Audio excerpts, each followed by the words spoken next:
Le Petit Prince, chapitre 6. Ah, Petit Prince, j'ai compris, peu à peu, ainsi, ta petite vie mélancolique.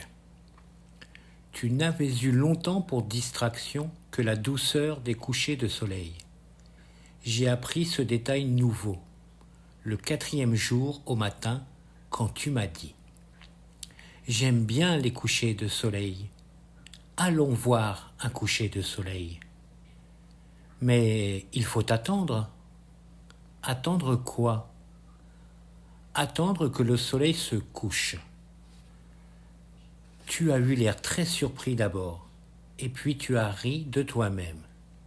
Et tu m'as dit « Je me crois toujours chez moi. » En effet, quand il est midi aux États-Unis, le soleil, tout le monde le sait, se couche sur la France.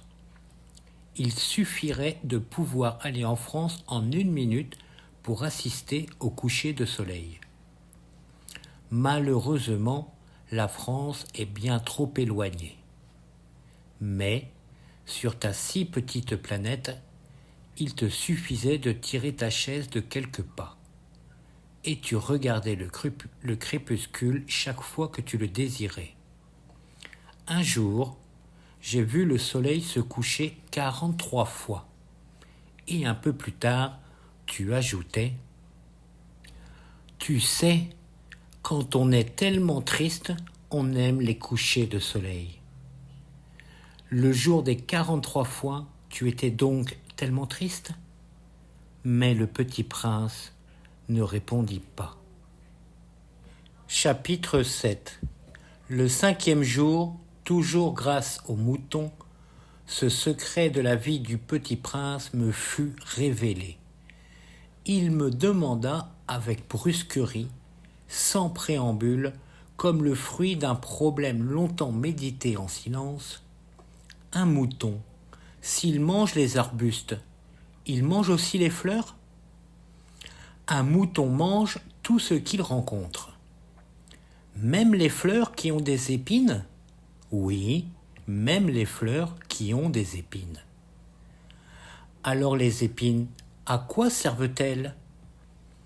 Je ne le savais pas. J'étais alors très occupé à essayer de dévisser un boulon trop serré de mon moteur.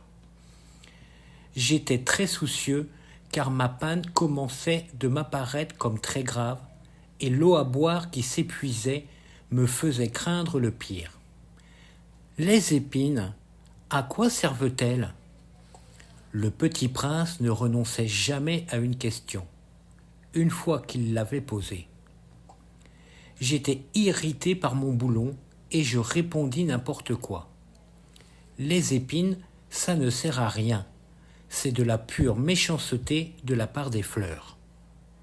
Oh ! Mais après un silence, il me lança avec une sorte de rancune. Je ne te crois pas. Les fleurs sont faibles. Elles sont naïves. Elles se rassurent comme elles peuvent. Elles se croient terribles avec leurs épines. Je ne répondis rien. À cet instant-là, je me disais, si ce boulon résiste encore, je le ferai sauter d'un coup de marteau. Le petit prince dérangea de nouveau mes réflexions. Et tu crois, toi, que les fleurs... Mais non, je ne crois rien. J'ai répondu n'importe quoi. Je m'occupe, moi, de choses sérieuses. Il me regarda stupéfait. De choses sérieuses. Il me voyait, mon marteau à la main et les doigts noirs de cambouis, penchés sur un objet qui lui semblait très laid. « Tu parles comme les grandes personnes. » Ça me fit un peu honte. Mais, impitoyable, il ajouta « Tu confonds tout, tu mélanges tout. » Il était vraiment très irrité. Il secouait au vent des cheveux tout dorés. Je connais une planète où il y a un monsieur cramoisi. Il n'a jamais respiré une fleur. Il n'a jamais regardé une étoile. Il n'a jamais aimé personne. il n'a jamais rien fait d'autre que des additions. Et toute la journée, il répète comme toi. Je suis un homme sérieux. Je suis un homme sérieux. Et ça le fait gonfler d'orgueil. Mais ce n'est pas un homme, c'est un champignon. Un quoi? Un champignon. Le petit prince était maintenant tout pâle de colère. Il y a des millions d'années que les fleurs fabriquent des épines. Il y a des millions d'années que les moutons mangent quand même les fleurs. Et ce n'est pas sérieux de chercher à comprendre pourquoi elles se donnent tant de mal pour se fabriquer des épines qui ne servent jamais à rien. Ce n'est pas important, la guerre des moutons et des fleurs? Ce n'est pas plus sérieux et plus important que les additions d'un gros monsieur rouge? Et si je connais, moi, une fleur unique au monde qui n'existe nulle part, sauf dans ma planète, et qu'un petit mouton peut anéantir d'un seul coup, comme ça, un matin, sans se rendre compte de ce qu'il fait, et ce n'est pas important, ça? Il rougit, puis reprit. Si quelqu'un aime une fleur qui n'existe qu'un exemplaire dans les millions et les millions d'étoiles, ça suffit pour qu'il soit heureux quand il les regarde. Il se dit, ma fleur est là quelque part. Mais si le mouton mange la fleur, c'est pour lui comme si, brusquement, toutes les étoiles s'éteignaient. Et ce n'est pas important, ça? Il ne put rien dire de plus. Il éclata brusquement en sanglots. La nuit était tombée.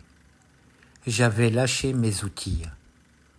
Je me moquais bien de mon marteau, de mon boulon, de la soif et de la mort. Il y avait sur une étoile une planète, la mienne, la terre, un petit prince à consoler. Je le pris dans les bras. Je le berçais. Je lui disais, la fleur que tu aimes n'est pas en danger. Je lui dessinerai une muselière à ton mouton. Je te dessinerai une armure pour ta fleur. Je ne savais pas trop quoi dire. Je me sentais très maladroit. Je ne savais comment l'atteindre ou le rejoindre. C'est tellement mystérieux, le pays des larmes.